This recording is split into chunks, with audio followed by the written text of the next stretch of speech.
Everybody, welcome to our Monday, March 28th regular school board meeting. Appreciate everybody being here in attendance. And if you have the agenda in front of you, item number 1 deals with our strategies. Item number 2 deals with our face coverings. Item number 3 is where you can find this live link and on YouTube. And item number 4 is our call to order. So with that, Ms. Steves, will you please determine if we have a quorum present? Yes, Mr. Chair, we do. All right, thank you. With that, please stand for the Pledge of Allegiance.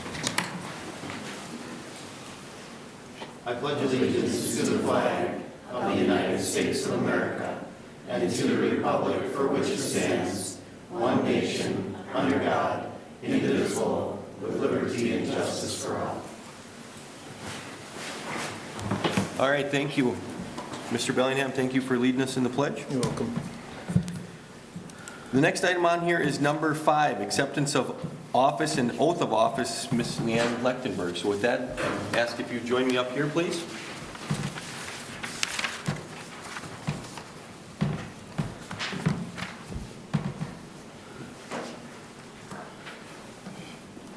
All right. So I'm going to present you with the school board member oath of office. It is an honor that you are appointed to guide the education of our community's children. As you recite the oath of office, you assume a tremendous responsibility as a director of our school district with the duties empowered by the Minnesota legislature. This power puts you and other members of our school board in the position of being both morally and legally responsible for equitable, quality education of every student in the district. In carrying out this responsibility, you will be asked to fulfill the roles of vision, structure, accountability, and advocacy. In providing vision, the board, with extensive participation of the community, envisions the community's educational future and then formulates the goals, defines the outcomes, and sets the course for the public schools. To achieve the vision, the board establishes a structure and creates an environment designed to ensure all students the opportunity to attain their maximum potential through a sound organizational framework. Because as a board we must be accountable to the community, we must ensure a continuous assessment of student achievement in all conditions affecting the education of our children. As board members, we serve as education's key advocate on behalf of students and our community schools to advance the vision for our schools. Furthermore, we must strive to work together with the superintendent and staff to lead the district toward fulfilling the vision we have created, fostering excellence for every student in the areas of academic skills and knowledge, citizenship, and personal development. With that, having signed the acceptance of office and the oath of office, hang on one second, I guess you haven't signed it yet. So I'm going to ask that you recite this after me, I guess. Actually, you can just read the bottom, if you will. Put your right hand up and read the bottom. I swear that I will support the Constitution of the United States and of this state, and that I will discharge faithfully the duties of the office of school board member of Independent School District number 656 to the best of my judgment and ability. Wonderful. So having signed the acceptance of oath of office, I hereby publicly affirm, that's you, I'm sorry, you publicly affirm to the commitment of the oath of office. So welcome and congratulations. Appreciate it.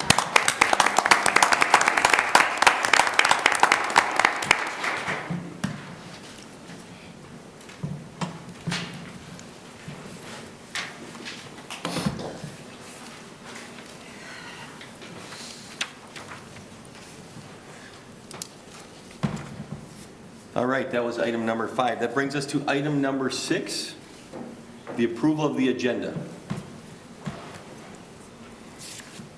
So moved.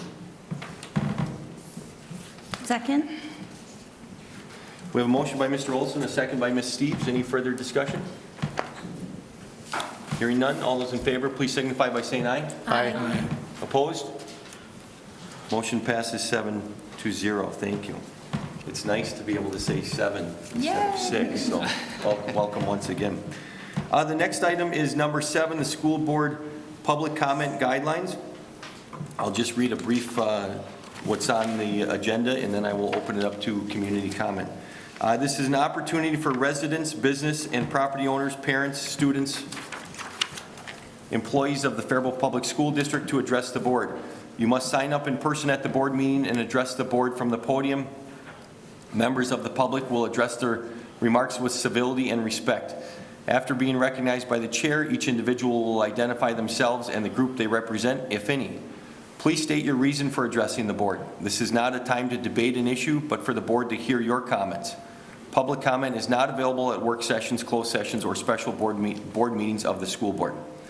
The Minnesota Government Data Practices Act prohibits comment about specific student or staff matters, even without naming them in open session. This includes the public comment portion of our meeting. The board respects and values input, but when it relates to a specific student, staff, or to a specific matter, such input must be heard by the appropriate personnel, such as the building principal or superintendent, and not during an open meeting of the school board. Anyone interested in making a public comment will be asked to complete an information card before the meeting starts, providing their name, address, and topic of their comment. All comments must conform to School Board Policy 206, which is available for review on the district website at www.faribault.k12.mn.us. Each speaker will have 3 minutes to make comments on one specific topic. Each topic will have a total of 15 minutes allowed for comments. With that said, we will open it up for any community comment, and Ms. Linda Moore, please come forward.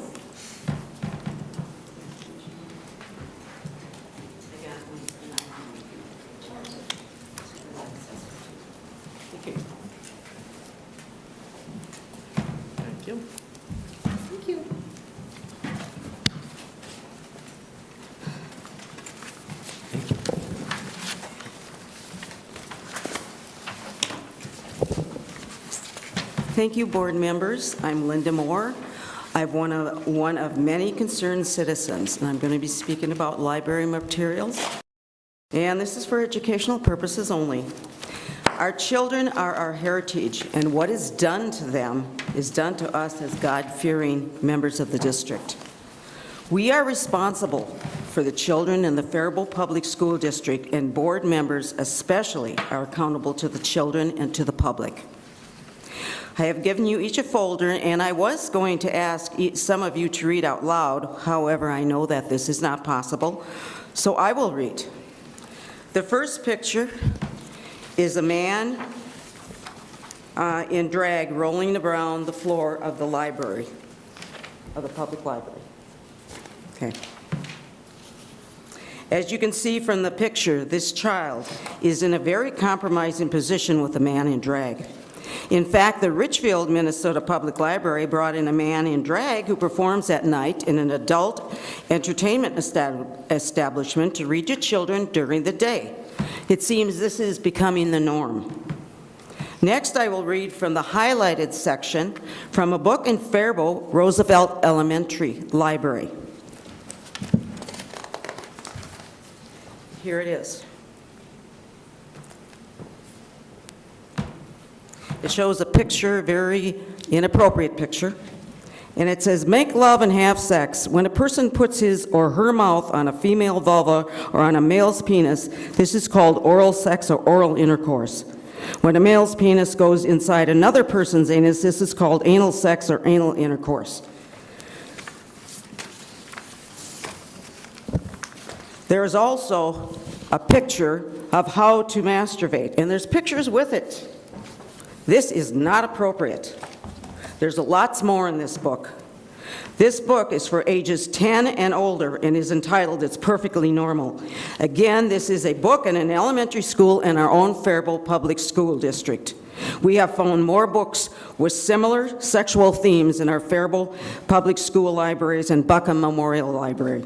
According to Minnesota law, if I were to show this book to my 10-year-old granddaughter, I could get charged with pornography. However, educational institutions are exempt from this law. It may be legal, but it isn't right. And what can go wrong here? Therefore, we are requesting that any book, videos, or other media pertaining to sexual behavior, such as but not limited to gender, transgender, homosexuality, etc., be taken off the shelves of the Faribault Public Schools immediately. That children in our public schools will not have access to these materials by requesting from other sources, such as other public school libraries, other public libraries, or any other sources. And this includes people coming in to read with bringing their own books. This is a sexualization of our children by our tax dollars, and we will not tolerate this any longer. I'm almost done. Enough is enough. What you are allowing to be done to these little children, you're doing to God. And I'm a very mad grandma, and I'm not the only one. Thank you. I'm a Thank you, grandma Ms. bear. Moore. Thank you. Any other public comments? Ms. Averill, did anybody else sign up? No? Okay. Thank you. This brings us to item number 8, recognitions, awards and presentations. The Falcon speech team, come on forward if you will, please.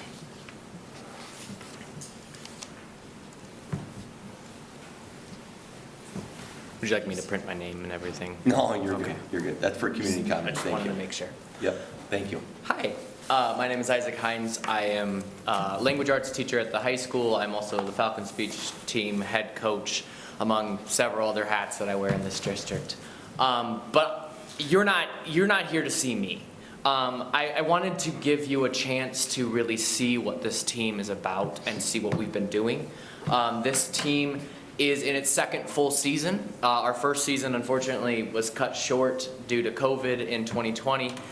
We probably would have had our first state tournament representative in our very first year. If you knew Maddie Way, a senior of class of 2020, she probably would have been our first person. Last year, we competed speech online, and the person you're going to see today was our very first section finalist on the Falcon speech team. And another section finalist ended up placing 1 place away from going to state in our very first year.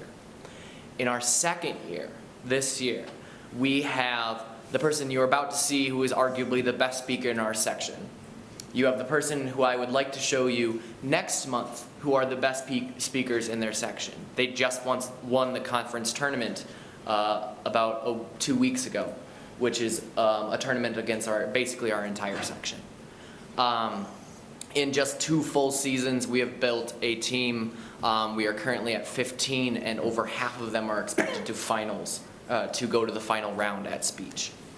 I know that speech is something that's very different from what any of you probably are used to, as a lot of people see athletics more visibly than some of the fine arts, but I wanted to bring Amirani in to have her perform for you, if that's okay. It's about 7 minutes long. Her performance category is called Extemporaneous Speaking.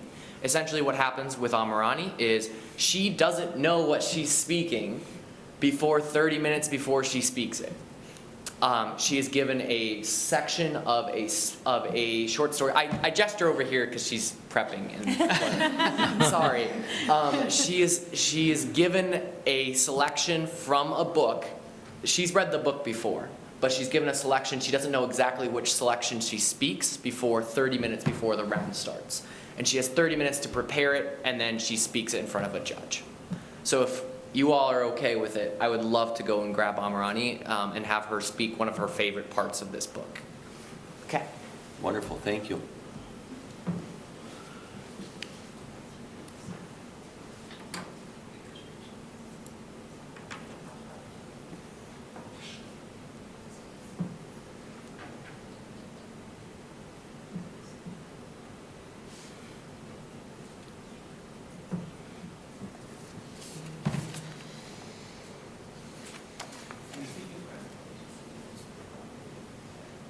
Welcome. Amirani Rosas. Hello. She is one of our 2 senior captains. You will likely meet the other senior captain as well as the other teammates in next time. But I'll let her speak.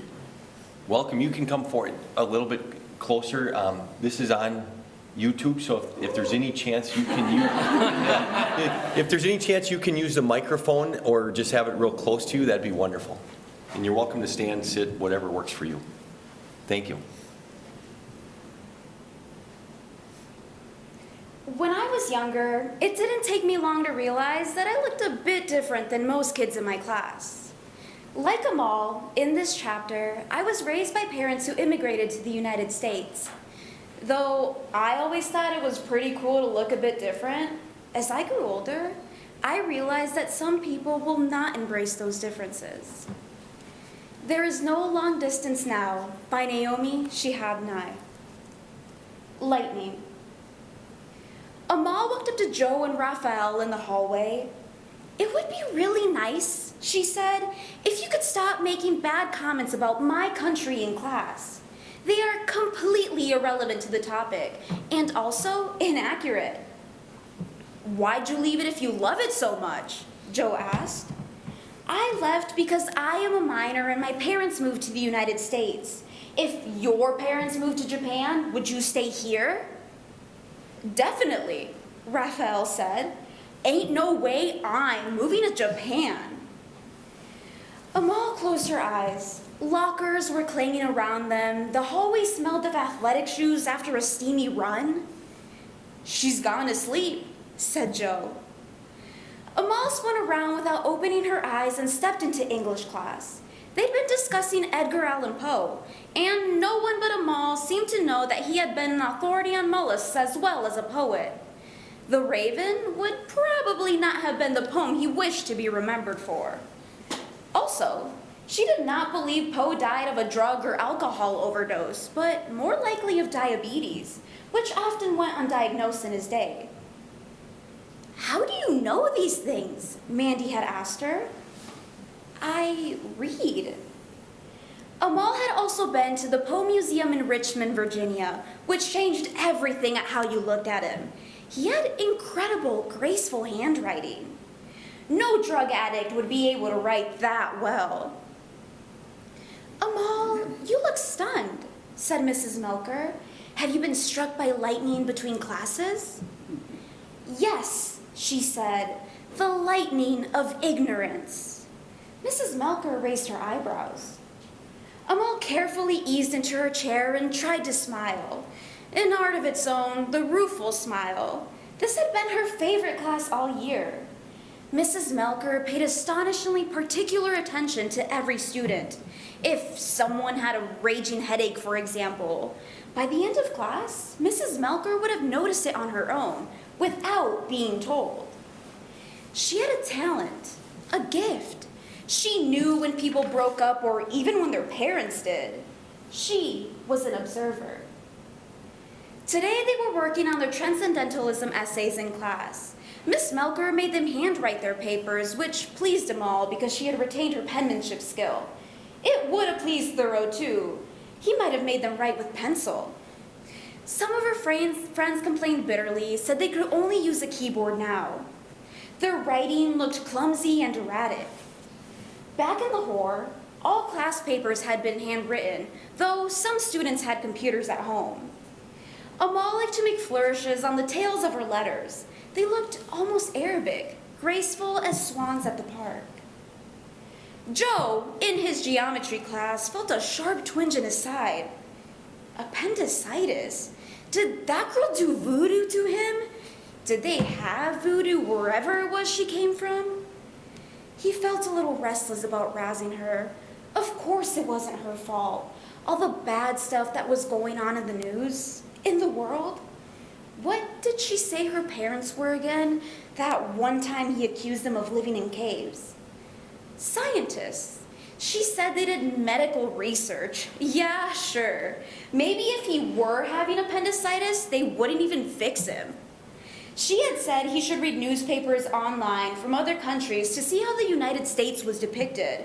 Then he might be less inclined to make stereotypical accusations.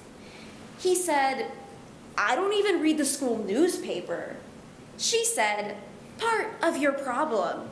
He didn't have a problem. He had a pain in his side. God damn it, she really upset him. Raphael had completely forgotten to do his assignment. Even though it was for Spanish class, the stupidest class ever, since he had spoken Spanish all his life. He had a hard time keeping up with the written part of it, and had failed to translate his Octavio Paz poem into English, or to write a paragraph about the process. And of course, Mrs. Ramirez called on him first. "Raphael, will you read your translation, please?" He was fanning through his messy papers as if looking for it. I can't find it," he said. "We'll wait," said Mrs. Ramirez. He hated her. She knew he didn't have it, and she was torturing him in front of the class. It was about the moon, he said. Everyone laughed. Half of them had gotten the moon poem, and the other half had been assigned a longer Alberto Blanco poem about words and boats. I don't have it, he finally said. He stopped rooting around like an animal and looked straight up at Mrs. Ramirez, Shirley style. Try and make me. Well, as you know, Raphael, we are counting homework as 80% of this class, since you all know I don't like tests and think homework is a better learning tool. So far, you are down to the 0 percentile, senor, and your forthcoming grade will represent that. I already speak Spanish, he said. That will not get you an A if you don't participate in the class and do your homework. That will not even get you a C. He hated women. This morning, his mom had said to his dad, "Even Brad Pitt does more chores than you do." How did she know? Women always thought they were so smart. Reading Thoreau truly felt helpful to Amal. She didn't care that he had lived 150 years before or never married. He felt like a friend. He helped her steady herself. I hope you will let me know if anyone is giving you any trouble, Mrs. Melker whispered kindly, leaning down over Amal's desk and staring at her encouragingly. Amal smiled back. Thank you, I will. But she knew she might not. The world was full of trouble, and it was up to her to deal with it.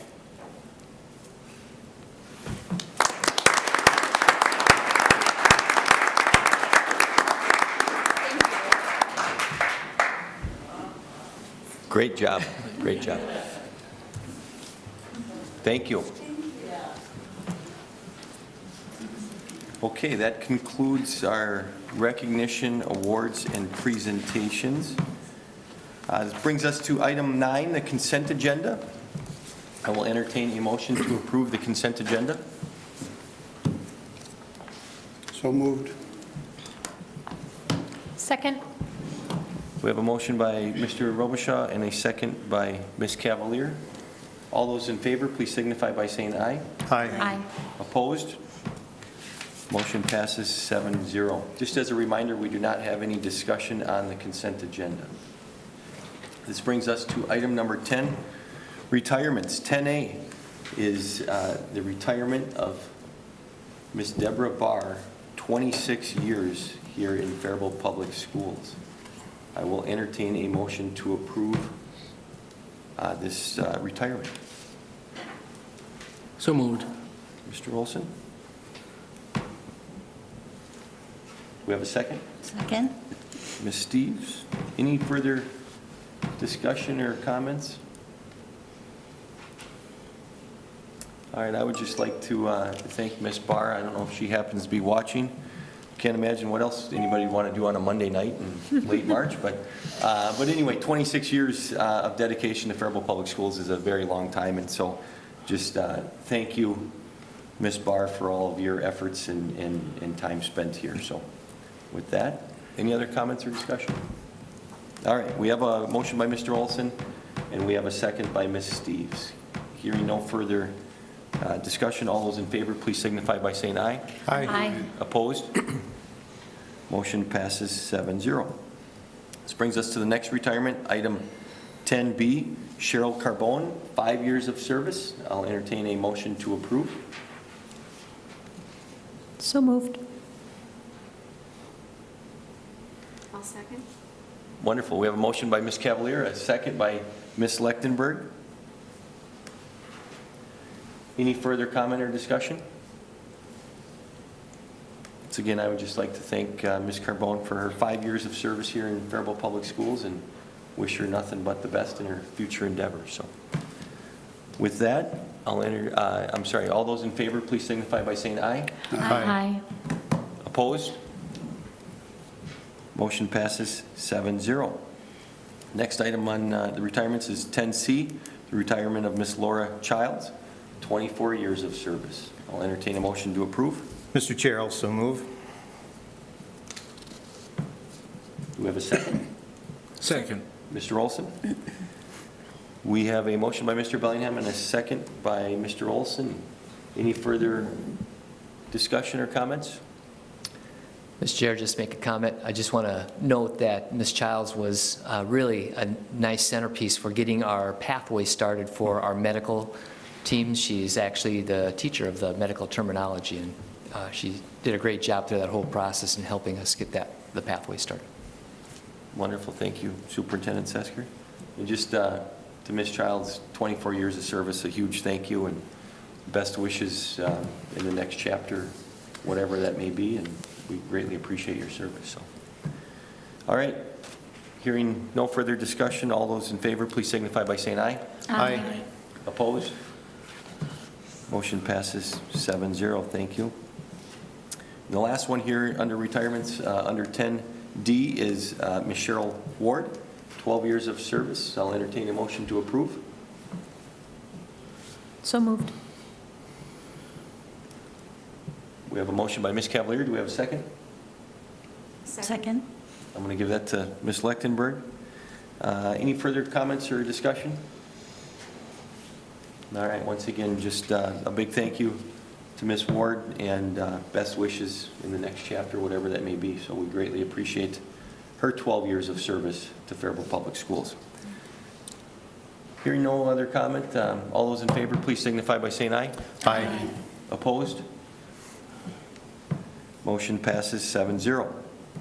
Thank you for that. That brings us to item 11, Finance. 11A is the minutes from our Finance meeting.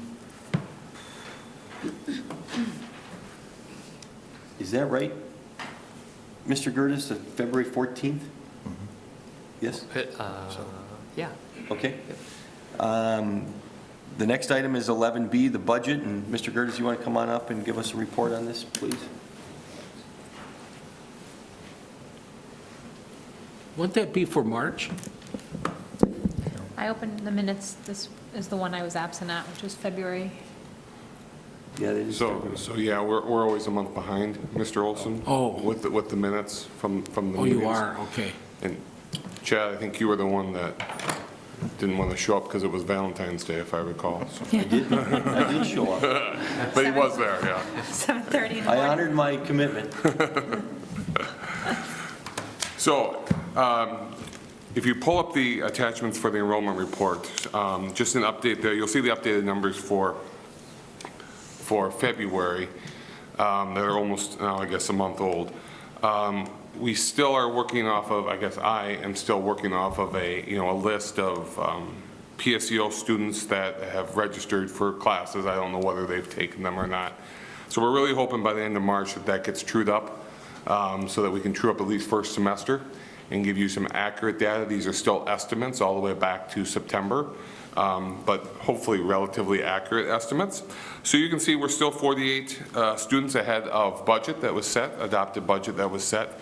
And if you recall from our goal, we're in the revised budget that we're hopefully going to be 38 ahead when this all shakes out. So again, we'll have a little bit more of a true up hopefully with the March numbers that we'll present at the April board meeting. So any questions on that?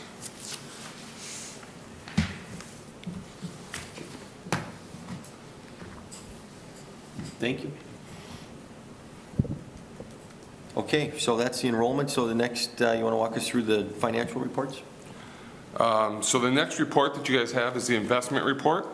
Again, just a couple things to point out on that report. You can see from just cash balances, so it's just reporting on cash. In January, we were at about 11.8, and you can see we're pretty much on track with our revenue now, so that at the end of February, we were at about 14.2 rounded. Couple things to note, we did receive some interest from the State Bank of Faribault on that CD, noted at $814 and change. And the other thing just to point out, if you look up at the U.S. Bank Irrevocable Trust, for those of you that were here last year, and Leanne, I'm sorry, but just to kind of get you up to speed, last year we did really well in the markets on our Irrevocable Trust, and we far had more interest and dividend revenue than what we had expenses. This year, you can see this is just a snapshot for the month of February. We only had $2,000 for the month of February, and I know that's a short month, but that irrevocable, with the bond and stock market the way it is right now, we're not producing that revenue that we did in fiscal year '21. Okay, no questions on that. We'll move on to the comparative financial reports. Just a couple things to note on here. Starting at the top, you'll see a big discrepancy in the HVAC line. So looking at year-to-date numbers, last year at this point in time we had spent $77,000. This year we have spent almost $100,000 more than that. For those of you that aren't watching your bills at home, the price of gas last year was about 38 cents per therm, and this year we're at just under 80 cents per therm for the price of gas, or about 158% increase year over year, which is driving those expenses across the district. Moving down to the bottom, you can see that we're doing a little bit better on our self-insurance account as well. Some good news there is that we're about $120,000 to the good year to date. So positive note there on our self-insurance account. If you move to the next graph, the one that looks like this, it's one that I show every month. You can kind of see that our gap has pretty much closed to where it's probably going to be, or real close to where it's going to be in the month of February. Looking at this graph, Leanne, for those of you who knew, this really takes where we ended 1 month, adds revenue, subtracts out the expenses, and plots the point on the graph where we are. So it's just kind of a quick snapshot in time to where we are on a plus or minus type revenue. If you flip to the next report, or the second page, you can see when I was talking about revenue, actual revenue to date, we're at 49%, budgeted revenue 48.6. We're pretty close with the revenue as it stands today. If you flip to the next page, we'll talk about expenses, and that's kind of where that delta is on the expense side of the budget, that we're about a little bit ahead, a couple percentage points ahead on the expenses for year to date through February. So you'll see that on the next graph. If you turn to the last page, a couple things I just want to note on there. If you look at the kind of the bigger graph on the upper right of that, again, that's a snapshot of time by fund. So you'll see there the general fund, and while that's a negative number, that's nothing really to be alarmed about because we haven't booked any accruals or anything. Again, point in time as of February 28th.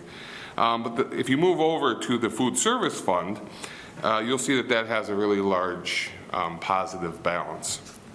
And part of that positive balance is we were able to, last year, a little over a year ago now, we had some billing issues with the federal government, and we were able to appeal that, and they gave us our $365,000 back first part of February. So that's part of that increase in the food service fund.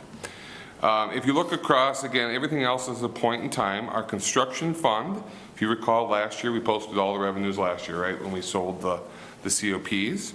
And so this year, that's always going to be a negative number as we close out that project and into next year probably.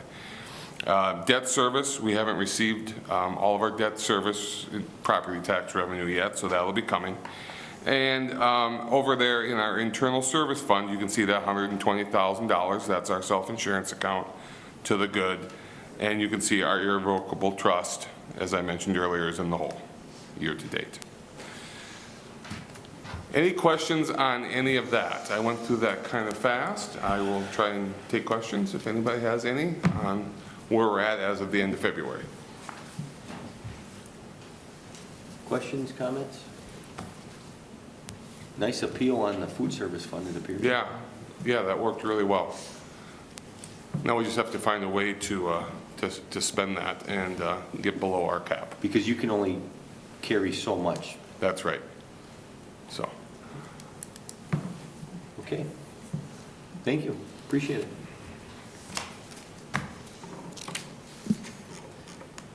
Okay, this brings us to, excuse me, 10B3 Gifts and Donations, Resolution 22-17.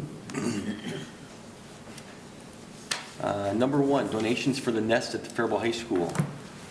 Donation 1A is the Community Action Center for ongoing donations of food items. Donation 1B is, all of these A through G here will be for the nest at the Faribault High School. Item B here is Community Action Center, 3 boxes of clothing. Item C is Kevin and Gail Solemn, 13 bags of cereal. Item D is Star Trophy and Apparel, 3 boxes of Falcon gear. Item E is Megan Miller, bag of clothes and hygiene items. Item F is Maurice's, 3 bags of clothing and a prom dress. Item G is Michael Batchelder, 2 prom dresses and jewelry. So that wraps up the donations for the nest at the Faribault High School. And the next item is Quinn Berge, donation of transportation cost of $265 for 1 school bus for McKinley Early Childhood Class field trip. So that concludes our donations, our community donations. So once again, a huge thank you to all of those individuals and businesses and groups that continue to support us month in and month out in what they do. So with that, I'll entertain a motion for approval, and then we'll do a roll call. I'll entertain a motion for approval. Mr. Chair, I'll move Resolution 22-17. Thank you, Mr. Bellingham. Do we have a second? Second. Ms. Steves? Okay, Ms. Steves. I'm sorry, any further comment on this discussion? All right, hearing none, Ms. Steves, will you please do a roll call? Yep. John Bellingham. Aye. Courtney Cavalier. Aye. Leanne Lechtenberg. Aye. Richard Olson. Aye. Jerry Robichaud. Aye. Cassie Steves, aye. Chad Wolf. Aye. Passes 7-0. Okay, thank you for that. Thank you, Mr. Gertis. Are you staying up here for I was planning on it. the high school? Yep, that's fine. The next item is 10C.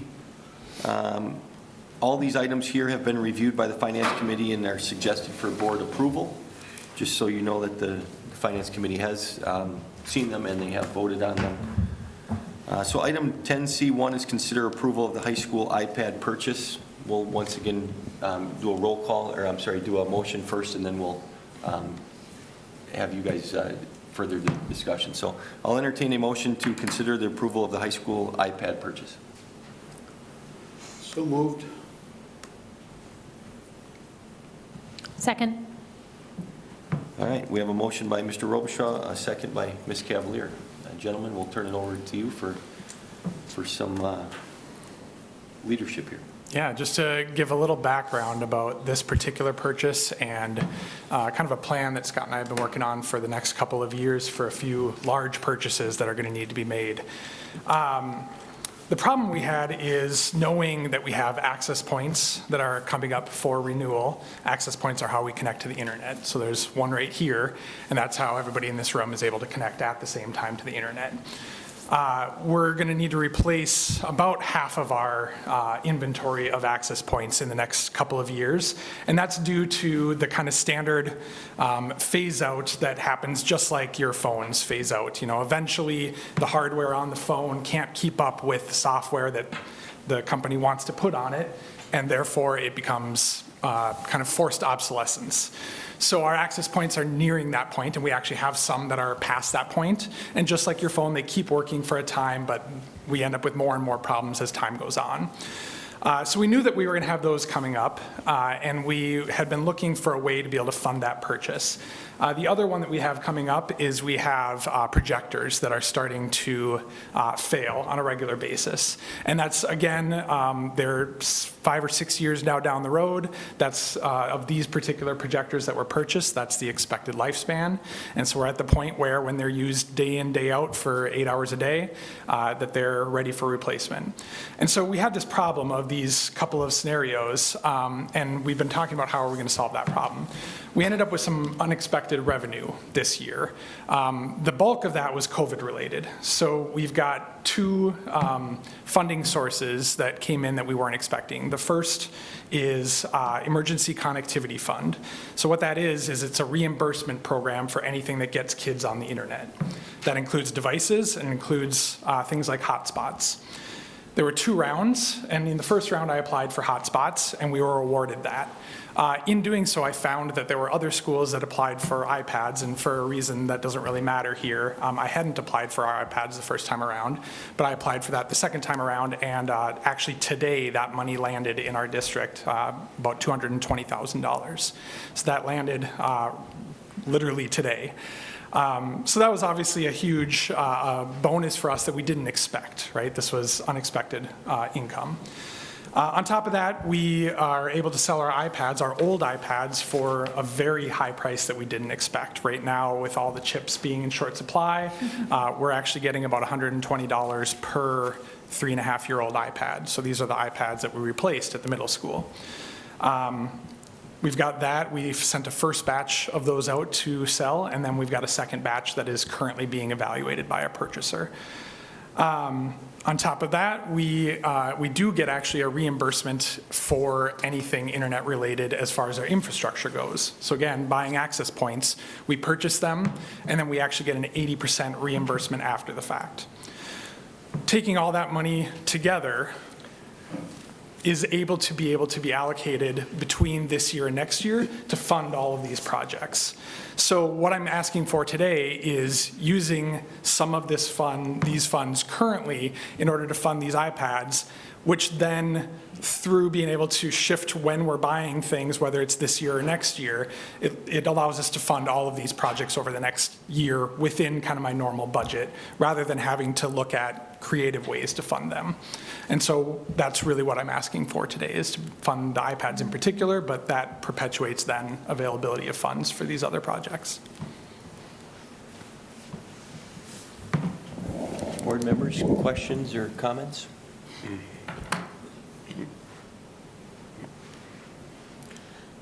We talked this through at finance, and so I think I had a chance to ask my questions and listen to Casey talk about it already once. Casey and Scott and whoever else worked on it, just I want to applaud you for the work you did, and you know it's really crazy the world we live in. It'd be really hard to imagine our schools not being connected everywhere today, right? I mean, it's just the environment that we have and what our students are used to and how our teachers push things out. So thank you for all your efforts on this. Greatly appreciated. Mr. Wolf, if I could just add one thing.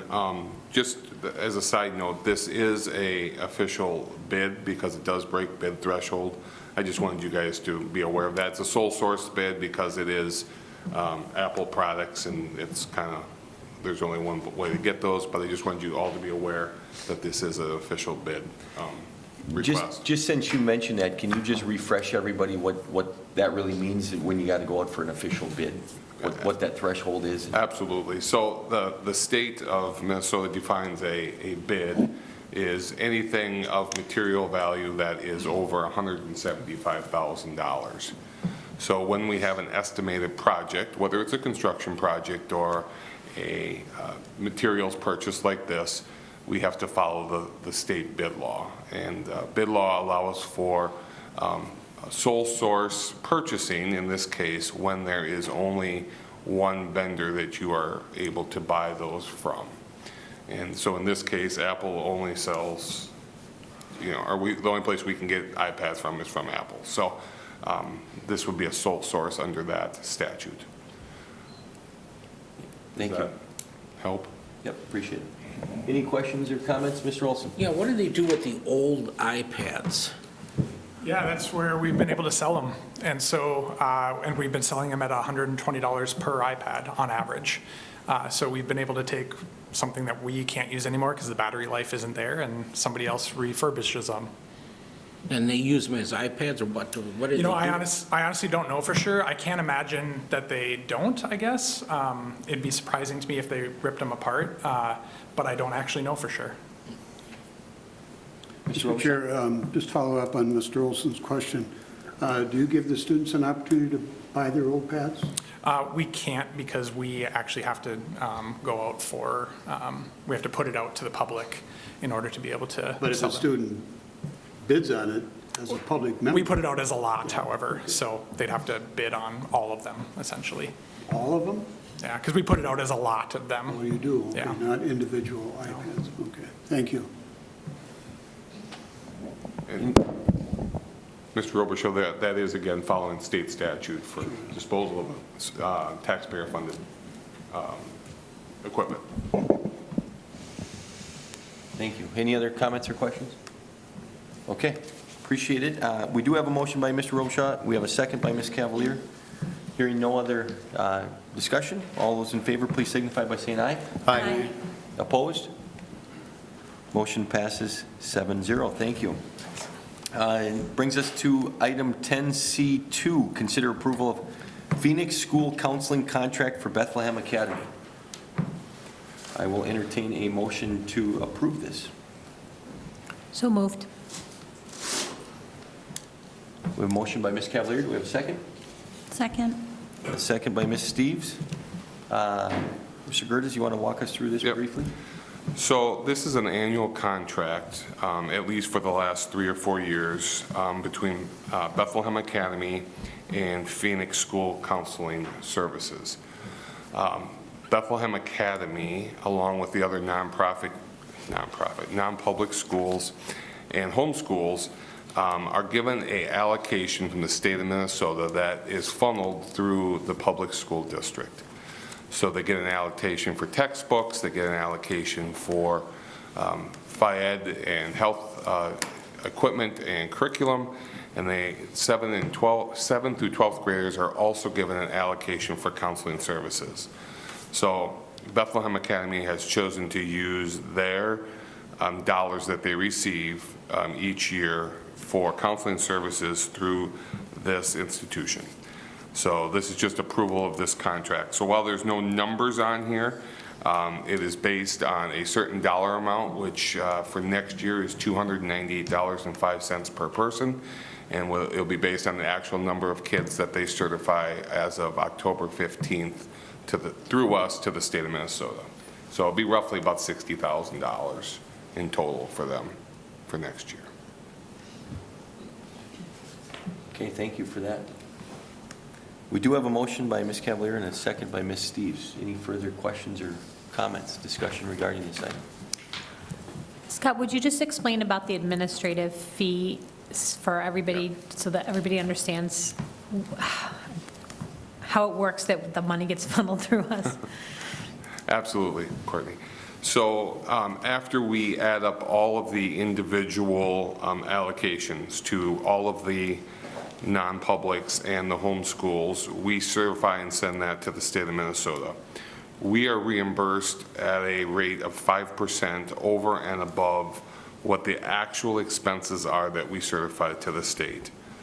So it's not necessarily based on the number of kids, it's actually based on the amount of expenses that we procure for the non-public schools.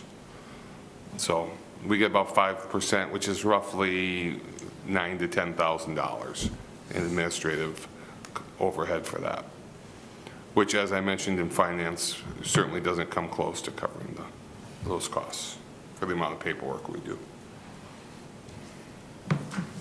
Okay. Any other? Thank you. Mr. Robichaud? Nope, just, Oh, I'm sorry. nope, just a thank you for Oh, explaining that. okay. They're not able to apply directly themselves, Bethlehem Academy. They have to go through our school system. That is correct for this funding stream, yes. Any other questions, board members, comments? Okay, hearing none, all those in favor, please signify by saying aye. Aye. Opposed? Motion passes 7-0. Thank you. This brings us to item 11C3, consider approval of fiscal year 2023 Blue Cross Blue Shield health insurance rates. Mr. Gerdes, are you going to stay up here and talk about that, or is Ms. Yoakum coming up as well? She said I could have the luxury of talking about that today. Let me, we'll have a motion first, and then we'll get to the discussion on it. So I'll entertain a motion to approve the fiscal 2023 Blue Cross Blue Shield health insurance rates. Mr. Cheryl, so move. I'll second. We have a motion by Mr. Bellingham, a second by Ms. Lechtenberg. With that, Mr. Gerdes, you want to walk us through this, please? So a couple weeks ago, the Health Insurance Committee met, and we talked about the final bids that were received for our self-insurance account. As it was last year, Blue Cross Blue Shield gave us the best offer for both administrative costs and overall rates. And that amounted to 3.4% increase from fiscal year 22 to fiscal year 23. So the committee also approved adding 2.6% on top of that to really try and increase our fund balance in that self-assurance account. Being that this is only the second year of that account, we don't have a very large fund balance. So last year at the end of the year, we ended up with about a $26,000 fund balance to the good. And this year, you heard me say we were $120,000 to the good so far this year, which could obviously change between March, April, May, June, and then all of the run out that we have to book. So the committee recommended having a 6% increase on the premiums for our self-insurance account, and you can see the rates for both of the plans listed in your attachment. Okay. Any questions? Any comments, questions? All right, hearing none, and I will just say that that was approved at the insurance committee as well. So they reviewed it and were part of it. We do have a motion by Mr. Bellingham, a second by Ms. Lechtenberg. Hearing no further discussion, all those in favor, please signify by saying aye. Aye. Opposed? Motion passes 7-0. Thank you. Thank you, Mr. Gerdes. We appreciate it. Okay, this brings us to item 12, the Policy Committee. 12A are the minutes from the March 1st meeting. Any board members or Superintendent Sesker, anybody would like to comment on any recap there or report? It's certainly there in front of us, but we'll open it up if anybody wants to. Go ahead, Mr. Bellingham. We all get to look at each other. Yeah, I know. Okay. Who wants to report? Board members, if you can see by the minutes of the Policy Committee, majority of that time, which is, well, maybe a little over an hour, was spent on Policy 503, which is item number D, for the first reading on student attendance, and great conversation, tremendous input. I appreciated the input from building leadership and other members of the committee as well, so it was very well done. So that's basically the meeting. Okay, thank you. Typically, we would combine our policies that are up for action into one motion, but this is actually listed as B1 and C. So when we approved the agenda, I didn't see that, so it looks like they're separate on here. So we're actually going to do two motions and two approvals, all right? So with that, item 12B1, Policy 534, School Meals Policy, I'll entertain a motion to approve that. So moved. Second. We have a motion by Ms. Steves and a second by Ms. Lechtenberg. Any further discussion? Hearing none, all those in favor, please signify by saying aye. Aye. Opposed? Motion passes 7-0. Thank you. Brings us to item 12C, Policy 404.1, Staff Admission to School Events. I will entertain a motion for approval. So moved.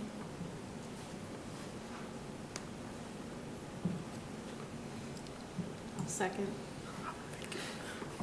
We have a motion by Ms. Cavalier and a second by Ms. Lechtenberg. Any further discussion? Hearing none, all those in favor, please signify by saying aye. Aye.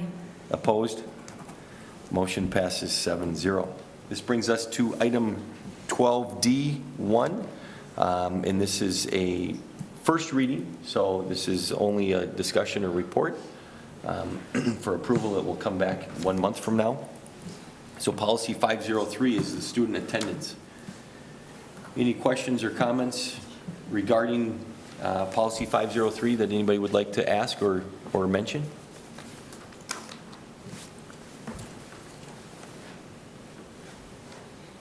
Anything that anybody wants to point out?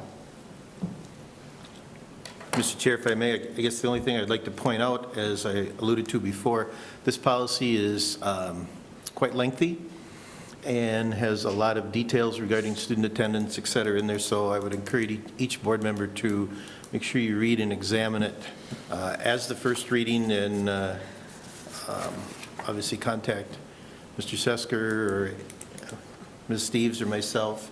Mr. Olson's also on the policy committee with any questions prior to the next board meeting for the second reading. Mr. Bellingham, as I look through it, this appears to have a whole lot of Minnesota statute-related items in here, and I would assume this is following MSBA policy. Is that correct? Some of those changes are, yes. There are also some other changes that we had in there as well. Okay. Thank you. So that's first reading. Any other comments or questions around that? All right. Hearing none, this brings us to item 13, other matters. 13A, consider approval of 2021-2023 Faribault Principal Association Memorandum of Agreement. I will entertain a motion to approve. So moved. Thank you, Mr. Robichaud. Do we have a second? I'll second. Thank you, Mr. Bellingham. Okay, further discussion, comments? Mr. Sesker, would you like to? Yeah, I think the memorandum is pretty self-explanatory. We'll do this sometimes to add incentive for people who are thinking about retiring to go ahead and jump on board to actually do the retirement piece. So, so this is very similar to the memorandum of agreement with the teachers, a little bit different for the principals, but kind of the same concept. Thank you for that, Mr. Sesker. Mr. Olson? Yeah, Mr. Chair, I talked to Todd about this, of maybe the next round of negotiations with the principals and the teachers that, how can I say that, it would be in there where they would basically teach or whatever principal to the end of the school year. To me, paying $5,000 out of our budget for this is, I think it's a waste of money. I'll be voting no on this, but we're sure, we're tight on money and we're paying this. But again, if they're going to retire, they should notify us, you know, teachers, whatever, you know, the principals or whoever, so that they can be replaced. And there's always a good time for teachers and principals. Same thing with superintendent. I mean, let's not be surprised. But to spend $5,000 of taxpayers' money, which we don't really have to on this. Because it's retirement type, I'm assuming you don't wake up and retire. Well, Todd, I don't know, maybe you do. But it's something that's thought of. In fact, there's probably a lot of paperwork to sign to get, you know, retirement, or if it's Social Security or whatever. So I would urge the board not to do this. Or what kind of message are we sending to the public? There are taxpayers out there. Thank you, Mr. Olson. Mr. Mr. Robichaud? Chair, just comment on Mr. Olson's statements. It only indicates that they must submit their retirement notification by March 18th.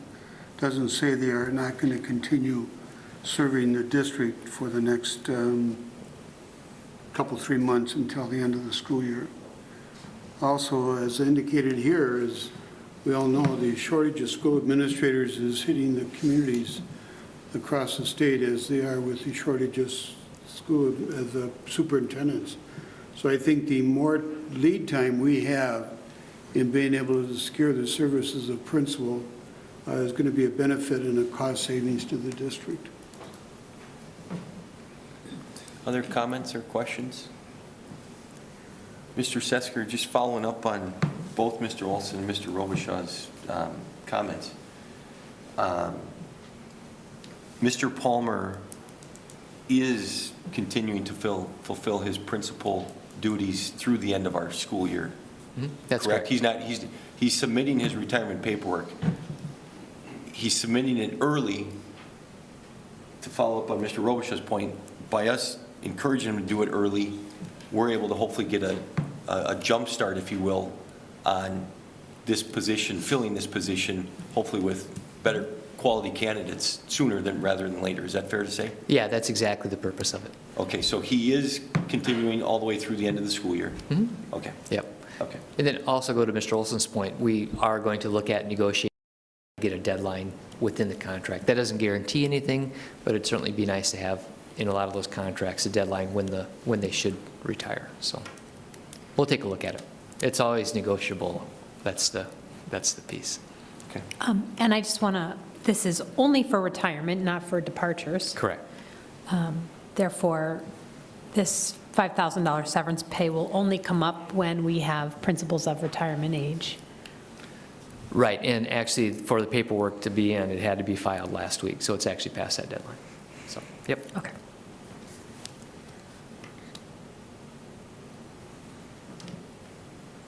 Any other questions or comments? Okay, so we do have a motion by Mr. Robichaud and a second by Mr. Bellingham. Any further discussion? Roll call, please, too. Hearing none, we'll do a roll call. Ms. Steves, will you please do a roll call? John Bellingham. Aye. Courtney Cavalier. Aye. Leanne Lechtenberg. Aye. Richard Olson. No. Jerry Robichaud. Aye. Cassie Steves, no. Chad Wolf. Aye. Passes 5-2. Thank you for that. The next item is 13B, consider approval of retirement of Mr. Brad Palmer, 31 years of service. I will entertain a motion to approve this retirement. So moved. Begrudgingly second. We have a motion by Ms. Cavalier, a second by Ms. Steves. Any further discussion? I'll go ahead and go. Go ahead. Just a big thank you to Mr. Palmer for all of his work through the years that he's been with us. We really appreciate all of his service and wish him all the best as he ends up retiring at the end of this year. So thank you, Brad. I will second that. Mr. Sesker, 31 years here in Faribault Public Schools, and I know he's a principal at a couple buildings, and wish him nothing but the best in his family as well, and in the next step that will be in their future. So, any other comments? Okay. We do have a motion by Ms. Cavalier and a second by Ms. Steves. All those in favor, please signify by saying aye. Aye. Opposed? Motion passes 7-0. Thank you. Brings us to item 13C, consider approval of employment agreement with Ms. Carrie Anneby. I will entertain a motion for approval. So moved. Second. We have a motion by Mr. Olson and a second by Ms. Cavalier. Any discussion on this? It's pretty well in front of you there, but Superintendent Sesker, anything you want to add to this? No, just what you have in front of you is, we've gone through this before, so. Okay. Questions, comments, anyone? Okay, hearing none. All those in favor, please signify by saying aye. Aye. Opposed? Motion passes 7-0. This brings us to item 13D, consider approval of employment agreement with Mr. Scott Morrissey. I will entertain a motion for approval. Mr. Chair, I'll so move. I'll second. We have a motion by Mr. Bellingham and a second by Ms. Lechtenberg. Any further discussion? So again, this is in front of us, and it's pretty self-explanatory. I can just briefly summarize, and we had, Mr. Morrissey was asked to be the assistant or dean of students down at Jefferson. Mr. Morrissey is also a very good teacher, so we were not able to find his replacement at Lincoln this past year, so we still would like to have him work down at Jefferson as a dean of students starting next year. So and this all comes out of the ESSER funding, so This starts next year. next year. Next year. Any further comments or questions? Okay, hearing none, all those in favor, please signify by saying aye. Aye. Opposed? Motion passes 7-0. Thank you. Brings us to item 13E, consider approval of employment agreement with Mr. Jamie Benty. I will entertain a motion for approval. So moved. Second. We have a motion by Mr. Olson, a second by Mr. Robichaud. Any further discussion on this? Mr. Chair, could we have Mr. Benty speak a few words before Sure, the board? absolutely. Come on forward, please.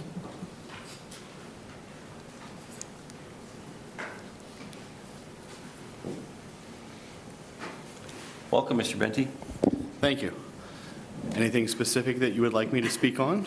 No, I just wanted to Anything. walk up. You just wanted me to walk up? That's it. How about how's your portfolio coming for your licensure? I'm working on it, yes. It's a little bit longer than I thought it was going to be, but my plan is to be defending that here by the end of April. Yeah, those things are so much work, so. Yeah, so I've been in contact with my advisor at St. Mary's. I got re-enrolled at St. Mary's, so I'm all set that way. I'm just working on finishing up and hopefully defending by the end of April. Kudos.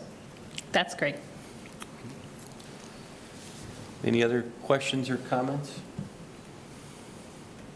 All right. Thank you, Mr. Benty. Yay. I would just like to publicly thank Mr. Benty for working with us on this. I'd like to thank Ms. Yoakum for her help on this, and I'd like to thank Ms. Cavalier and Mr. Bellingham for their work on this. It's the first one that I've been a part of, and I'll be brutally honest with you, I hope it's the last one I'm a part of. So that means we've made a good hire, and that individual is staying for a while, as all these things take time and with back and forth and whatnot. So once again, thank you to all of you that helped with this. With that said, I will, yes, Mr. Rocha. Comment, Mr. Chair, if I may. I think this contract reflects what the market needs for superintendents of schools. As you take a look at what superintendents are compensated, it is not nearly enough for what they go through, as Todd knows. So this is a very respectful contract reflecting the responsibility that Mr. Benty is going to be facing when he ascends to the superintendent's position. So I too want to thank the individuals who are involved with this negotiations. So. Okay, any other comments? Hearing none. All those in favor, please signify by saying aye. Aye. Opposed? Motion passes 7-0. Thank you. Mr. Chair, if I may have a personal point of order here. We also have Ms. Carrie Anaby and Mr. Scott Morrissey in attendance tonight. Maybe we could have them come forward. We settled contracts with them, so if you would come forward, both of you, so you can be on TV and welcome to the district as well. So, Come on up. Have a seat.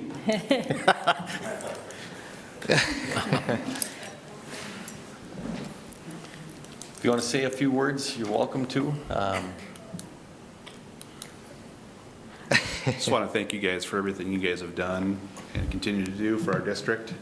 And I'm excited for the new opportunity and challenge. Good. I want to say thanks to Kane and thanks to all you guys. Wonderful. Well, we've got all three in it. Anybody want to have any comments or questions for them further, more than that? Yes, Mr. Just one Robertson. comment. Do you think the compensation is good enough, Carrie, for having to put up with Kane? oh my.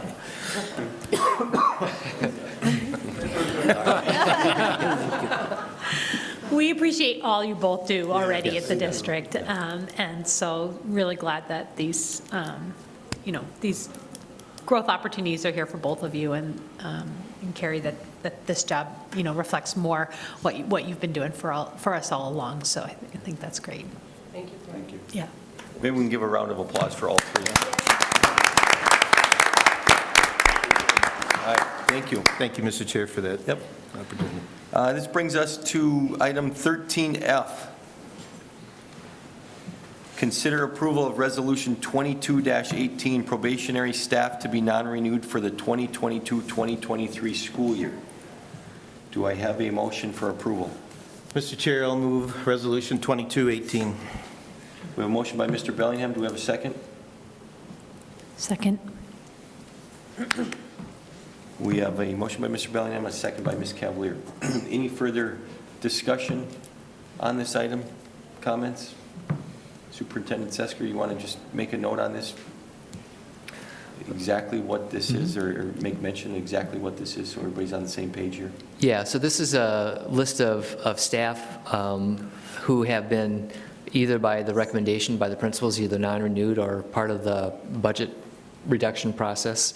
And these are the, as Nicole has gone through the entire list, making sure that these people are the people who would be the least senior within each of the bargaining groups that they represent. Okay, thank you. Any other questions or comments? I can make some comments. It's pretty difficult to open this list and have there be so many names on it. It's hard every year to make the budget cuts, and it's hard to be a first year, second year, third year teacher without tenure, and have to be, striving towards that until teachers have some stability in knowing their role will be renewed for the next year. So I really hope that this group of employees finds new placements for the next year, that they've grown in their placement here, and that they continue to grow next year, and that they stay in the teaching field, and know how much we've appreciated having them as part of our district for this year. We knew going in with the ESSER cuts, with the ESSER money, that we would have more staff than we could keep on. I just hope this has been a positive opportunity for everybody involved. It's really hard to do this every year. Thank you, Ms. Cavalier. Mr. Olson? Yeah, is there bumping involved in this? Yeah, and so that's what Nicole goes through. So she makes sure that everybody is lined up correctly after we go through that process. Yep, that is correct. Any other questions or comments? Mr. Chair, if I may, to those people who are on this list and the retirees, I want to thank you for your time and efforts with our kids here and within the district, so it is greatly appreciated. Anyone else? Okay, this is a roll call. We do have a motion by Mr. Bellingham and a second by Ms. Cavalier. So Ms. Steves, will you please do a roll call? John Bellingham. Aye. Courtney Cavalier. Aye. Leanne Lechtenberg. Aye. Richard Olson. Aye. Jerry Robichaud. Aye. Cassie Steves, aye. Chad Wolf. Aye. Resolution passes 7-0. Okay, thank you. That brings us to item 13G, public relations position. This is discussion only. Superintendent Sesker, would you like to start this? Yeah, so as you know, Matt Steichen, is he leave? Oh, there he is, he's in the back. Yeah. First of all, thank you very much, Matt, for all you've done for the district, really appreciate it. He's now taken a position up at Burnsville, so congratulations to Matt. The purpose of this discussion is the direction that the board would like to give us to see where we are with this position, first of all, and then to decide whether or not we want to replace this position moving forward. So I'm just going to open it up. We have a couple of ideas, I guess, actually not a couple, maybe just one right now. It's been narrowed down based on some of the research I've done. But if you have some comments, giving us a feel of where you think this position is, I will remind you that you probably will be doing an operating levy this fall, and the pieces that Matt has put together so far have been incredible. Just to be quite honest, he's done an outstanding job of improving the image of Faribault Public Schools, getting all the reports out of what we do. He also has helped with community education catalog. He's also helped with the levy and a bunch of other different things that have done. Not to mention, when I write something, I'm a math person, so my paragraph goes right to Matt, and then it comes right back to me with about 100 corrections on it. So, yeah, we just want, as a cabinet, we want to get a feel for where you guys are and see what direction you want us to go. All right, thank you. I'll open up comments, questions, board members. thoughts? Mr. Robichaud? Chair, just a comment. I certainly would rely heavily on what the Cabinet's recommendations are regarding that position. They know fully well what that position requires and what the expectations are, so I really have no opinion as to what should happen to that position, and I would certainly defer to the Cabinet to what their recommendation would be. Thank you, Mr. Robichaud. Anyone else? Yeah, I'd like to thank Matt for all of his work. I've dealt with him, through my work at the Chamber for the last 6.5 years, and he's been wonderful to work with. He's done tremendous things, so thank you for that.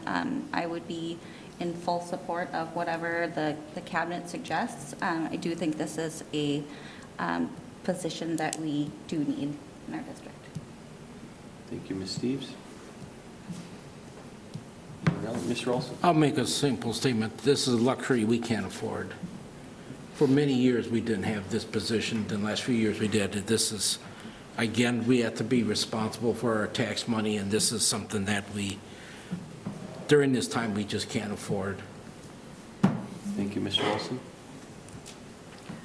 I'll be curious to hear what the district's, what the Cabinet's recommendations are. I'm not sure how we mobilize a campaign or all of the work and materials required for a levy without someone who's a point person for communications. So I would say we probably need to continue to have someone in this position who can manage those concerns for us, that work for us moving forward, at least for the next year, and then we could revisit it.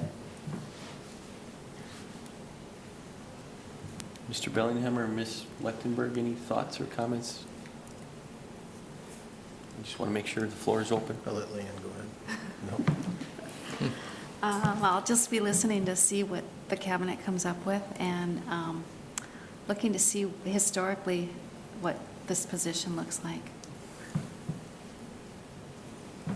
Well, Mr. Chair, having short time just to think about this few days, one, I'm wondering out loud or thinking out loud here, what's the availability of people, of an individual with a PR position or something like this, so that would play and come into play. So I think the recommendation from Cabinet, and personally I'll need some time to research and digest some information from our people within our district and things as to what would be best way, because the levy is very crucial this fall, very important, and we still need the good PR out there. For example, a young lady speaking tonight, where there's example of one of our best in the district, and this is what Faribault Public Schools is and what we produce. So those kind of things we need to accentuate and get out to the public and the good things we do with kids. So I'm just going to need some time to research and digest this. Mr. Sesker, I had asked you this in a conversation. I don't know if you have any more information yet, but that position helps put documents and whatnot together for community education today, correct? Mm-hmm. Is community education paying any portion of that salary today? No, not at this time. Do we have any rough guess of, is that position 5% or 25% spent on, putting that information together and out there? What does that look like? Do you have any idea yet? Not quite yet, but Okay. what we're looking at is there are some opportunities for some of the grants that are out there. There are some pieces within the grants that we can pull different percentages from those, including maybe community ed. I threw out, I think, 50%. Watching Anne Marie. No, she's not. So unfortunately, one of the areas in community ed that doesn't have a lot of money is this area. So we're looking to see if we can find some different areas that we can support this position, not through just community ed, but also through a couple of the grants too. And we'll continue, and we'll bring that back to you once we get that information. We just kind of wanted to get a feel for where you guys are at right now. Thank you. I'll just go on record as saying I agree with all of you. We certainly have diverging viewpoints up here. I think they're all very relative and real. Mr. Olson, I totally get what you're saying. It's probably is a luxury. Could we get by without it? I think we could get by. Would we struggle in ways? I think we would. I think we have a very unique community and customer base, if you will, and everything we put out is in 3 languages. And I'm not sure that everybody else puts things out in 3 languages. And so making sure we have a point person to make sure that we continue putting everything out in 3 languages, and it's always there. Also with the levy, but I also understand your point, Mr. Olson, that it's a position that we got to pay for, right? So I too, I'm anxious to hear from Cabinet and what leadership comes back with. I would love it if we could shift some of it to community education. You'll have to determine that amount if we do move forward, because that community education booklet's a big booklet, and there's a whole lot that goes into it, I would think. So anyway, more to come, I think, and we'll go from there. So, anybody else? Any other comments regarding this? Okay, thank you for that. This brings us to item 13H, consider approval to schedule Strength Finders School Board Professional Development Day, April 21st, 2022, from 1 to 5 p.m. And location is still to be determined? I think they're going to go to Lighthouse. Yeah, at their offices? Yeah, at their offices. Okay. No decisions are being made, so okay. It's just a workshop for you guys. Yep. And if we do that, if you're wondering where Lighthouse is, their offices are in the big Southern Heights professional building, the Crossroads building out there, right on the corner of 3 and 21. They're upstairs. There's where they have an office. So with that, I'll entertain a motion to approve, and then we can have further discussion around it if people want. Do we have somebody to approve? So moved. Second. We have a motion by Mr. Olson, a second by Ms. Steves. Further discussion? Yeah, too bad we're not getting on a plane to fly. No, we're not. Everybody should have received the email, about a half an hour's time worth or whatever to do some prep work that will go into this. So please make sure you get that done. But it should be a great thing for our board, I think. So other comments or questions? Okay, hearing none. All those in favor, please signify by saying aye. Aye. Opposed? Motion passes 7-0. With that said, I just want to make sure that works for everybody from 1 to 5 on that day. We just approved it. I want to make sure that everybody can be there. Okay, wonderful. Thank you. Brings us to item 14, other items of information. 14A, school board members. Mr. Robichaud, if you'll wait until everybody talks whatever they want to say, and then we'll open it up to you for that piece on leading the future. Is that okay? That's fine. All right. School board members, the floor is yours. Anything you want to say or talk about? This is an opportunity. Nobody? Pretty quiet? Everybody had a great spring break, huh? I have three things. Now that we have Ms. Lechtenberg on board officially, I do have a sheet that's Faribault School Board committees. I talked with Ms. Zavarol, and maybe the best way to do this is she will email this out to everybody again. If there's anything that you're not able to make on a regular basis and you want to give up that committee, maybe make a note to Ms. Zavarol and myself, and we'll be aware of it. And then Ms. Lechtenberg, if you want to take a look at all of these, the most we can have on any one committee is 3 board members. We can have 1 to 3. So if there's any on there that you really want to be a part of, please let Ms. Zavarol and I know. And then next meeting in April, we'll formalize any shifting or adding of Ms. Lechtenberg to any committees. Is that fair enough? Could we, if she has to attend a meeting before we vote on it, could she attend? Absolutely. Yeah, she can. She says she wants to get on a committee. Yeah, she can attend, and I think probably in that case, she'd probably be a non-voting member. She would just attend. Not that there's a huge issue there, but yeah, we'll certainly have her if you want to, and there's a meeting scheduled between now and our next meeting. Is that fair enough? Mr. Chair, we might, if for example, policy committee has 3 board members. If you have the 4th attend, then you have a quorum. Yeah. So Right, so in that case, we can. Yes, Yep, you but can if only have whatever, if there is a committee that has Yep. 3 on it, to 10, but. Yeah. And once again, board members, if there's a committee you're on and you're not able to make that, and you haven't been able to make it, and it's just not fitting in your schedule, and you want to give that up, feel free to give that up, and maybe Ms. Lechtenberg will want to fill that position, so. Okay, that was my first thing. The next thing that I want to state is it's Mr. Sesker's birthday. Oh, yeah, that's right. How did that happen? So we will not ask Mr. Olson to lead us in a happy birthday, or myself. Where's the cake? Yeah. But anyway, happy birthday. I did bring cake. They got all eaten up in the, Gotcha. it's gotcha. done, it's gone. Hopefully you had a wonderful day, and we will try our best to get you out of here by 8 o'clock tonight. Thanks. By 9. Happy birthday. Yeah, hopefully you've had a Thank you great very day. much, yeah. Mr. Chair, could I get some information from Todd how old he is? You can ask anything you want. Mr. Sesker, how old are you? That is data privacy.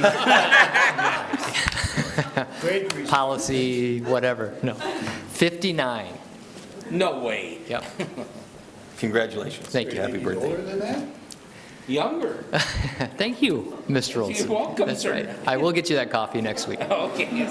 And then lastly, I would just like to address, some of you in this room certainly knew of him, some of you probably don't, but recently we had a passing of Mr. Tetzloff, and he was a longtime coach and a longtime educator on a personal level. He was a 6th grade, 7th grade, and 8th grade traveling basketball coach of mine, so many, many fond memories. He was also a Vietnam War helicopter pilot, and you know, when you think of, he was often called Tetz, and a lot of people knew him, and he made a big impression on a lot of people. So anyway, I just wanted to acknowledge Mr. Tetzloff passing, and that. So with that, I will be quiet. Those were my 3 things. So, anybody else, anything? All right, hearing nothing, Mr. Robichaud, if you would, leading for the future. Well, thank you. First of all, I too want to recognize Mr. Tetzloff, who meant a lot to a lot of students, both teacher and coach.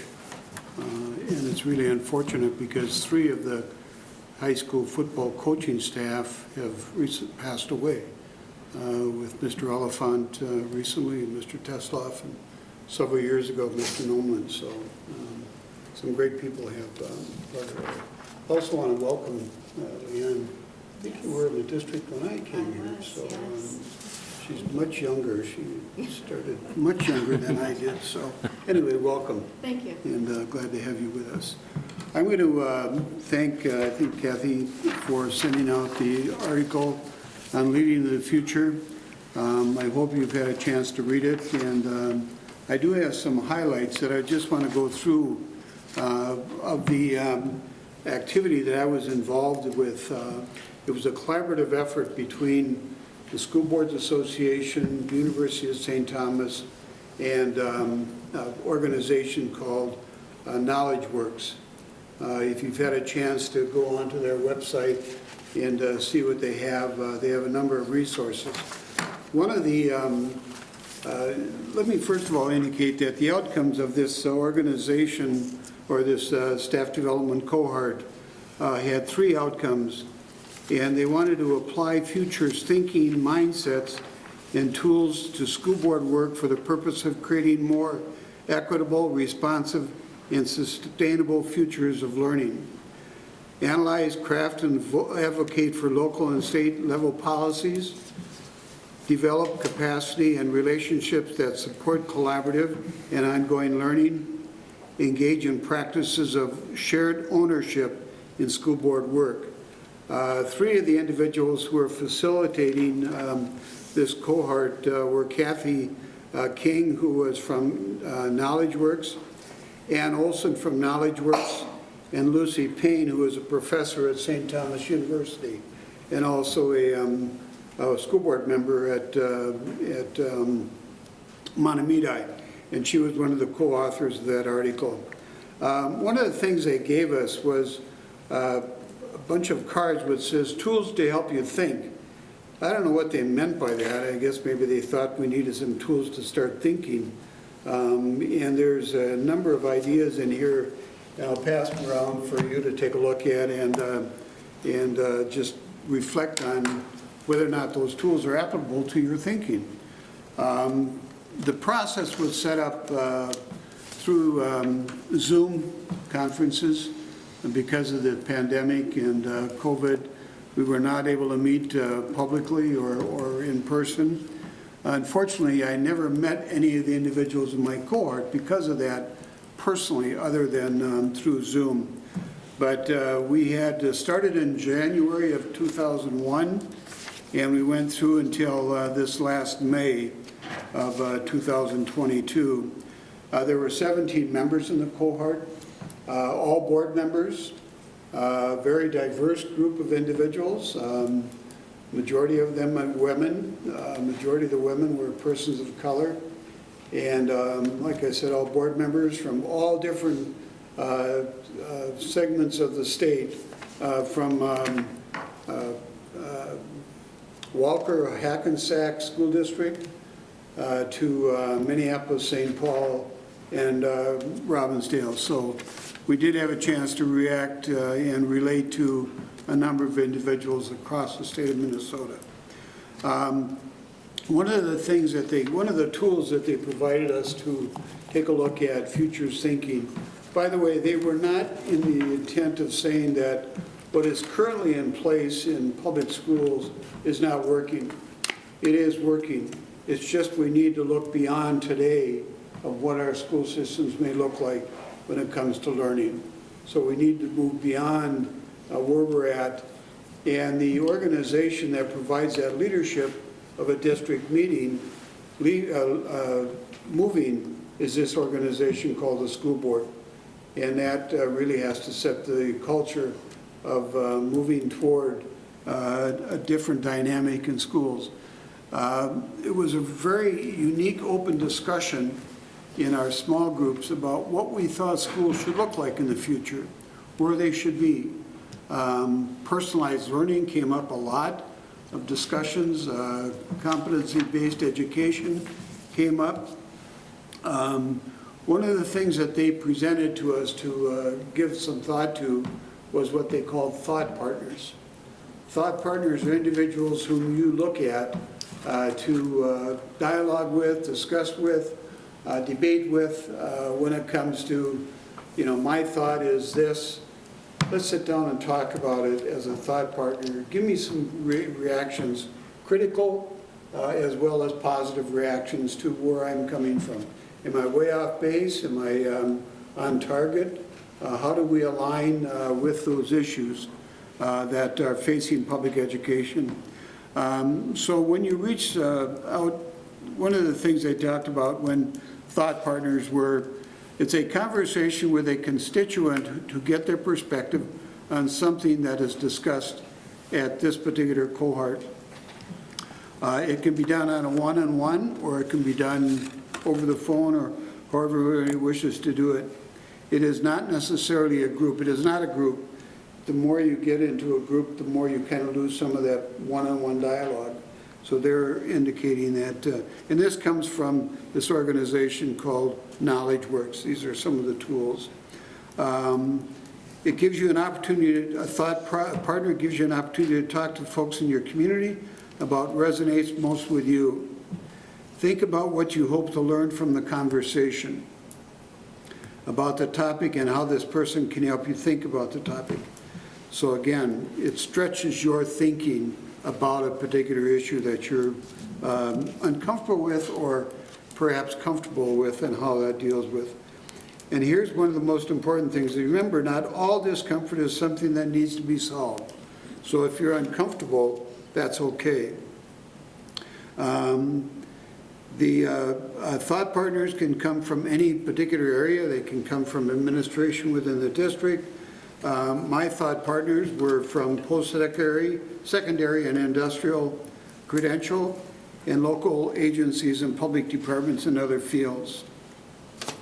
Confident that I have known for years, and an individual who was very honest with me about my thinking, and then also some people who are on-the-ground experts, individual who's been very involved in education over the last years.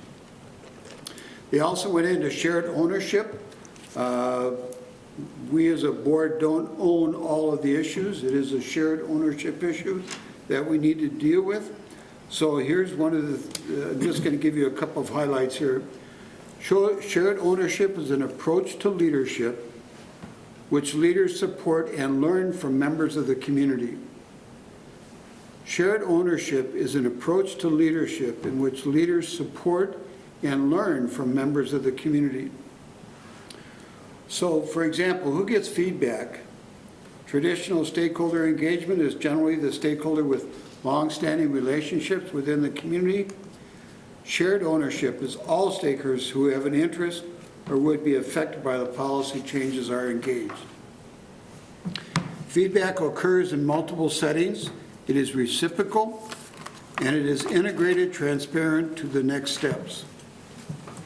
We then talk about scenarios and how scenarios can lead to understanding more of what's going on. They also talked about what is called a 2x2 metric, which means that you take a look at a scenario and you decide whether or not, let's take the COVID-19, which is their example here. It has high duration and low spread, high duration, high spread, low duration, low spread, or low duration, high spread. Where do you think COVID would fit in that matrix? Is it high duration, low spread? High duration, high spread? Low duration, low spread? Or low duration, high spread? I think it's high duration, high spread. Of course, and that impacts what we need to do with leadership.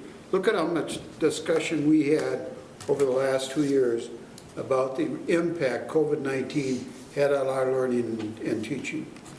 And it really impacted where we were going to go with that whole process. One of the things that you saw in the article was the cone of plausibility. And I would really encourage you to take a look at that cone of plausibility, because that is really a tool that we can take a look at. And it starts in the past, and everything we do in the future is built on the past. We learn from the past, either good things or not so good things. And how do you go about doing that? And as they know, and most all of you know, trying to project anything beyond 5 years, or even in some cases 3 years, is almost impossible. But we have to have some kind of a picture of what we want to take a look at. You know, as a business person, would you know that the supply chain was going to be as disruptive as it was 3 years ago? You know, everything was moving along. There's problems out there? Is that what you're saying? What's that? There's problems out there? Is that what you're saying? We in education, how many would have known that a pandemic would have thrown education and what we were doing in such a disruptive way? So I would take a look at that cone of plausibility with some very interesting eyes on how that takes a look at what kind of scenarios, what we would be looking at. For example, what do you want to happen in the future? What do you think will happen? And what else might happen instead? What are those detours that we face as we go through issues in our futures thinking? Here are the things that I took out of the time that I've been at, I was with the cohort. We must rethink the purpose of school. We know that schools today are good schools, but are they schools that we want in the future? And then we also have to define what school is. Education school, is school the edifice, or is it really what's happening with students? Or is education what's going on? Look at how many students are learning online and learning independently now, more than they were 5 years ago. That's going to have even more of an impact on what education is. Primary age school will begin at age 3, as Dr. Leland would know, through grade 3. Schools will include authentic learning far more than today. Great debate about what is authentic learning and what kids should be learning.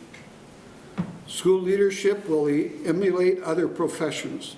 For example, doctors have a professional field, lawyers have a professional field. We will start partnering with more professionals as we go through education. A community may vote on how schools should be governed. Would they continue with a 4-board or a 7-member school board, or would they want to have some other kind of governance model that would take a look at what's happening in schools? A very exciting, very dynamic. In my career, I've gone through many professional developments. I would put this in one of the top 3 of what I've experienced in my my professional development. I was glad that I was applied for it, and very honored to have been accepted. Met some really dynamic individuals. They've had some great speakers that have come in and shared their thoughts. The thing I really appreciated about it is that we didn't focus on today. We focused on what it should be tomorrow. And so it was very, very worthwhile.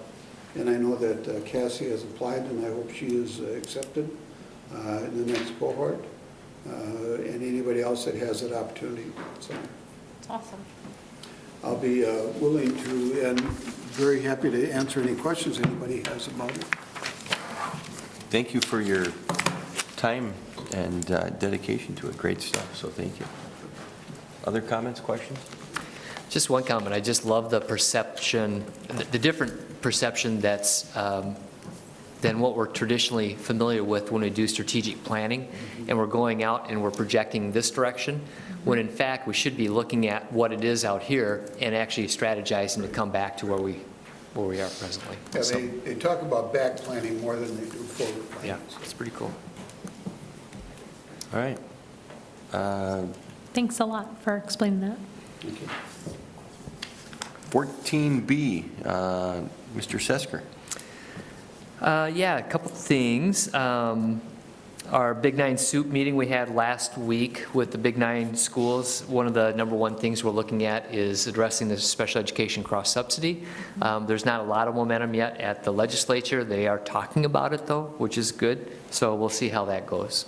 For us, remember the cross-subsidy is about $5.3 million. You wouldn't have to go for an operating levy if that was all resolved. And that's nothing that you can control, so sorry. You can't make reductions and you can't add revenue. You are bound by the state and the rules that they've given you, and that's the reason why you're in deficit spending. I was at a Cannon Valley Special Ed Co-op meeting. Mr. Robichaud was there, and another great discussion. Things are going well financially for the co-op. They love their new facility out where the mall is, the old JCPenney and a bunch of other stores that has been overtaken, and strong enrollment, and they continue to create opportunities for kids out there and actually do a lot of transitioning back to the home schools. Cannon Valley Special Ed Co-op, for those that don't know, is a cooperative, a special education cooperative between Faribault, Northfield, Owatonna, and Medford. So, and Sarah McGuire is the director there, and she's doing a great job. Also, I'm part of the Schools for Equity and Education Board. I'm the treasurer up there. Dick Berge does all the treasurer work. I don't really do anything, but I am the treasurer on the school board, or on the C board, and I give various announcements there. But we have been looking for a replacement for Deb Griffith up there, and we are pleased to announce that we did hire Kim Springer. She was the superintendent assistant up at St. Francis, so she'll be starting July 1st and replacing Deb. So she'll be doing some shadowing of Deb as she goes to the legislature and do the things that Deb did so well with Schools for Equity and Education. That organization is basically our lobbying group for Faribault and many other school districts in the state.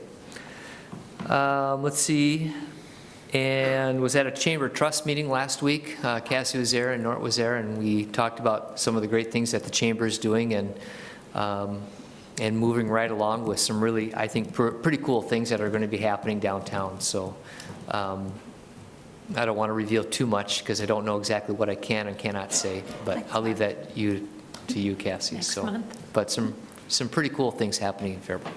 Great. All right, thank you for that. Brings us to item 15, dates to remember. April 4th, 2022 is our next work session. That is next Monday. April 5th, 2022 is a policy meeting. April 18th, 2022 is a finance meeting.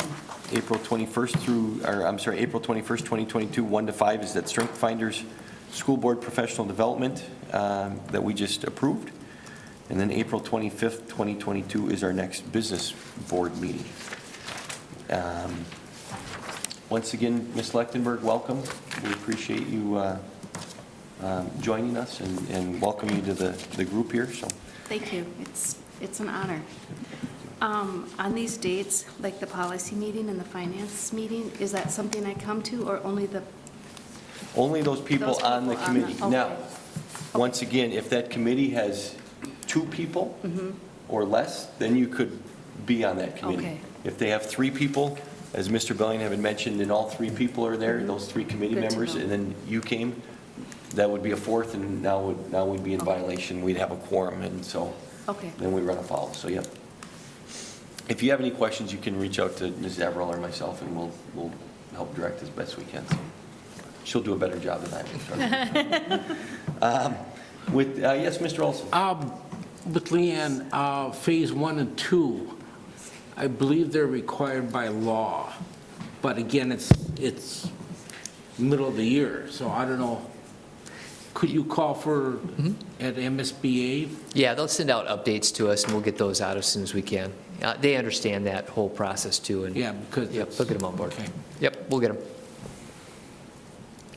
Anything else? All right, this brings us to item 16, adjournment. Told you we'd get done by 8 o'clock. Thanks. I'll entertain a motion to adjourn the meeting. So moved. Second? We have a motion and a second, and just so everybody knows, I believe there's still a fundraiser going on at Crooked Pine tonight for the post-prom. If anybody wants to go grab dinner down there, I believe that's, they're doing a fundraiser for the post-prom, which is this Saturday. So, motion and a second, any further discussion? Hearing none, all those in favor, please signify by saying aye. Aye. Opposed?